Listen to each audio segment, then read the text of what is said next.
Good morning. Good morning. It is time for coffee with Karma. And today I'm going to talk about a topic with which I am uniquely, or maybe not so uniquely, but deeply, deeply experienced in. And that is patience. Do you feel like your audience is not growing fast enough? Boy, do I hear you and I feel you on that one because I can be very impatient once I know what I want to do. But that's another story. Hi, my name is Carma Spence, and I help entrepreneurs write lead generating books in 90 days or less. Now, audience building is a long tail game. It doesn't happen overnight, and those few cases that you've heard of that seemed like they happened overnight, they didn't happen overnight. There's a long story that led to that turning point, that Rubicon, where bam, all of a sudden growth exponentially happened. But before you can get to that point, there are things you need to do, need to lay the groundwork, and it requires consistency, it requires patience. And so the first thing I want to talk about is consistency in creating content that engages. And this may take a little experimentation. There's all these different kinds of posts that you can be doing, these emails you can be doing, and your audience will engage with some and not engage with others. And sometimes you'll do something that is similar to the one they engage in, and now they don't engage. Some of that is because of the lovely algorithms of our social platforms saying, "Oh, this is what we want. Oh, no, no, no, that's not what we want. We want you to do this over here instead." So there's the changing algorithms that cause your visibility to ebb and flow. And sometimes it's a change in your audience that causes an ebb and flow, and possibly a change in you that ebbs and flows. I mean, if you've been following me since I began, which is probably only family members, but you never know. I have changed what I do so many times because I've been figuring it out. I've been figuring it out, and that's okay. That's part of the journey. That's part of the journey. This is why I'm like Tigger, and I've said that before, because Tigger goes, "Yes, I love this," and he tries it. "No, I don't love this."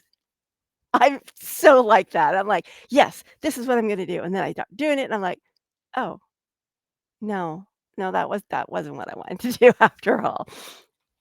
And it's okay. That's my journey, and it may reflect your journey as well. So, here are some things you can do to help you be more consistent, which will help you be, I guess, more patient, maybe. One is establish some sort of content calendar. Now, you don't have to be like a magazine and establish the content calendar for a year and say on these dates. No, no, no. It can be really low key. What I do is usually I go, okay, December's coming up. What is my theme for December? I've decided on countdown to 2024. And so I created an entire content calendar that's not even specific yet.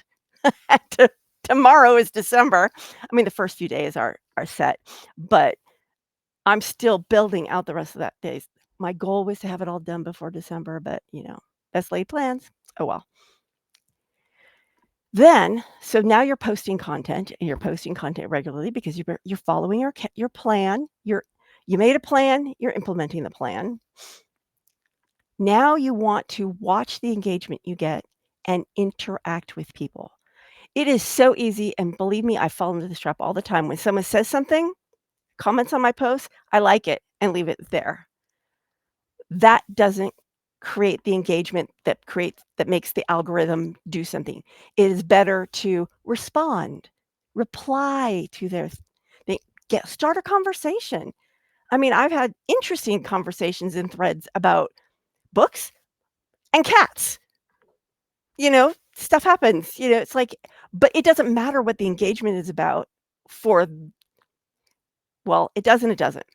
You want engagement regardless of what it is in order to have social platforms show your content to all of your audience. I mean, this is really frustrating, but the people who actually say, "I want your content," don't necessarily see your content. So there's all these engagement things that need to happen.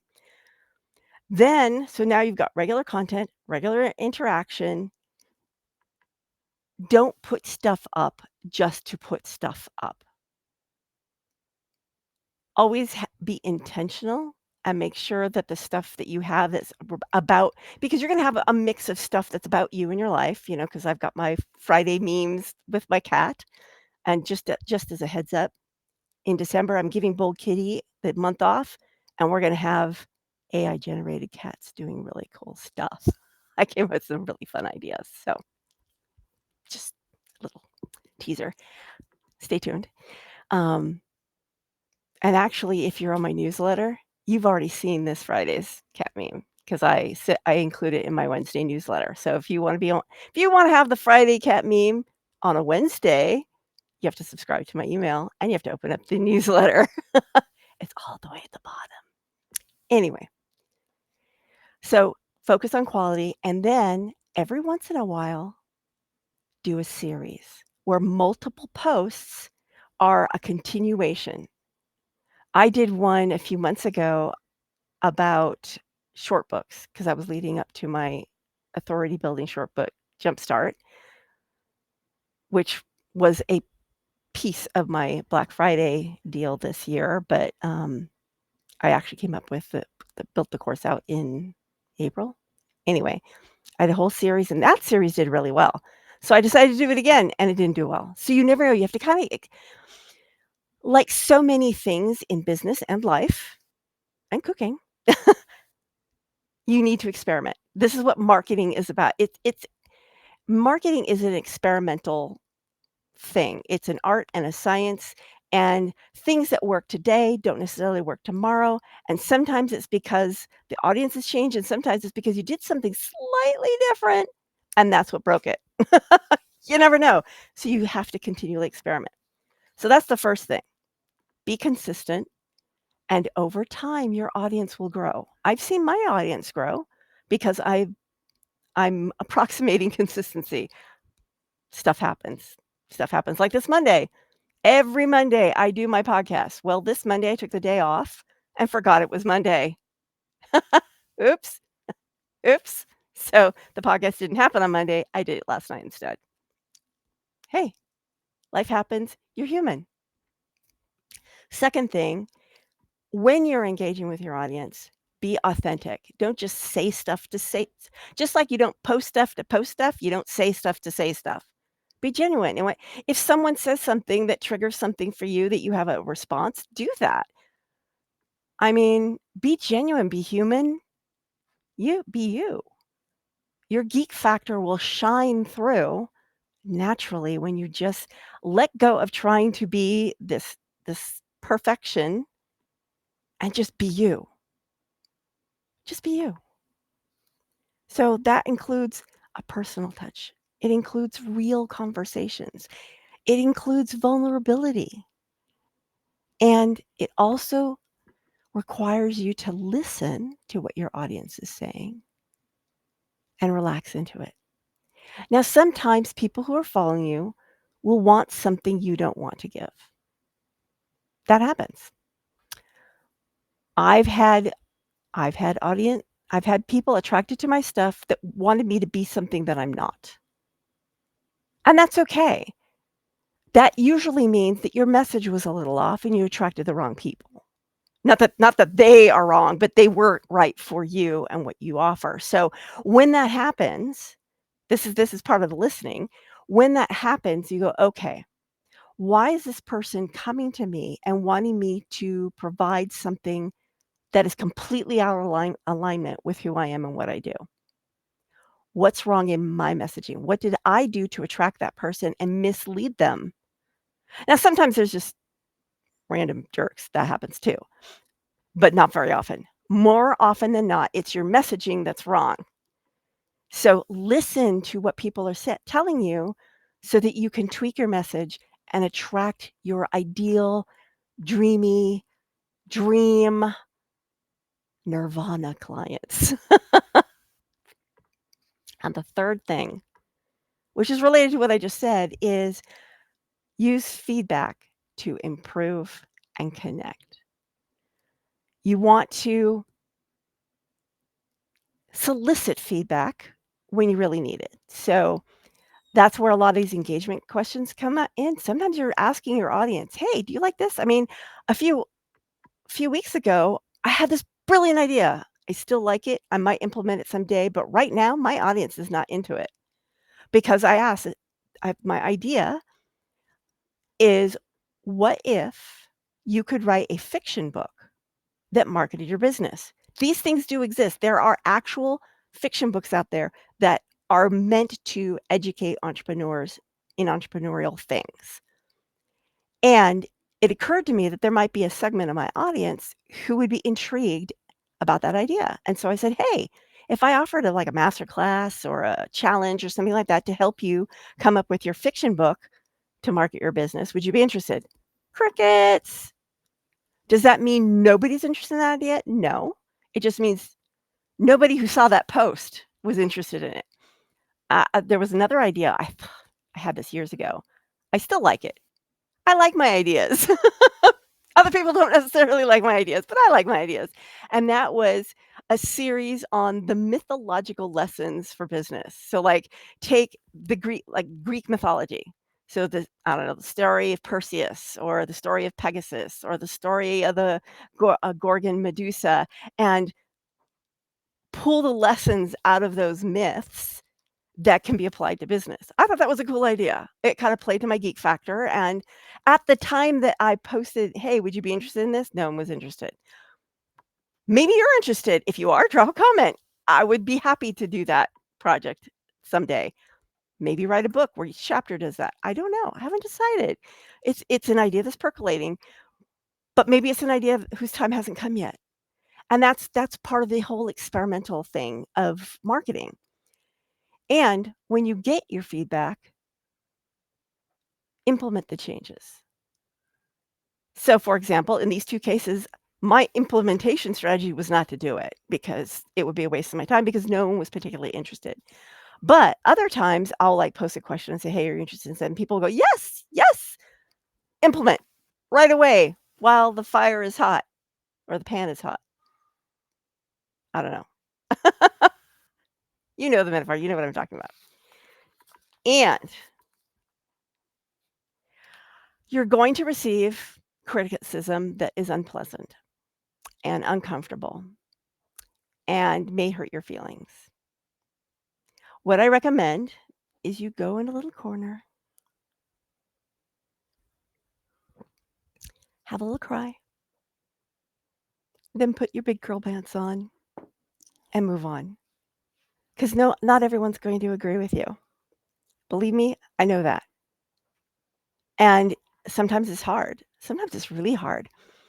I remember one time I wrote this short story, and in the short story, there was a moment where the main character was talking about loss.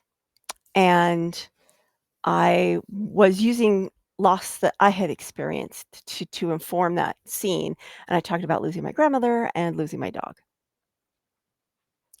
And because the dog had happened sooner than the grandmother, that came out stronger, and I posted it to a writing critique group, and this one guy who was known for just being loving he just loved to rip people to shreds. That was his thing. That was his thing, so I should have known better, and his comment was, "This character is so shallow. She cares about her dog more than her grandmother." Oh my god. It hit me. I actually went to a friend and said, "Do you think I'm shallow?" And she's like, "Carma, what are you talking about? You're the deepest person I know. Where did that come from?" And I explained. She goes, "You know, the guy's being a jerk." So you're get you will get criticism that makes you mad, that hurts your feelings, and you just need to move on, take it with a grain of salt.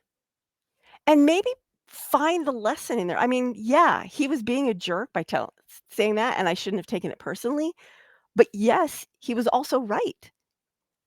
I because of my own personal emotion, I put emphasis where the emphasis shouldn't have been for that character. And so I learned that and took that away. So even in the harsh criticism, there's sometimes a gem.